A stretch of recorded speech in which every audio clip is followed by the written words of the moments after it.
Сіздерді 7 мамыр отан қорғаушылардың 9 мамыр ұлы жеңіс күнімен шын жүректен құттықтаймын. Шаттыққа толы осы күндер Қазақстандағы барлық азаматтардың мерейін үстем етіп, ұрпаққа үлгі болған тағылымы терең тарихи мейрамдар.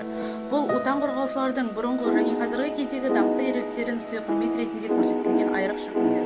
7 мамыр отан қорғаушылар және 9 мамыр ұлы жеңіс мерекелерімен шын жүректен құттықтаймын.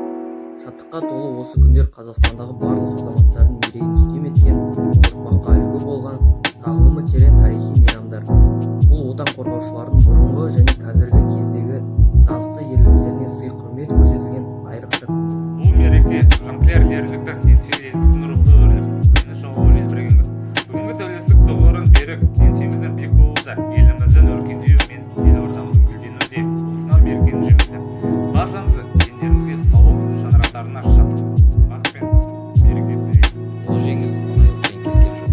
Майдангерлердің иығына асауы жүктісі, отаны өздері үшін отығып жанды, оқ болып атылды. Қаншама боздақтар ұрыс даласынан қайтпай қалды. Арын байрақ, намысын найза еткен ерлердің қаһармандығы аңызға айналды. Осы қасиетті күні адалдық пен еліне деген жанқиярлықтың үлгісін көрсеткен қаһармандардың алдында бас иіп тағзым етеміз.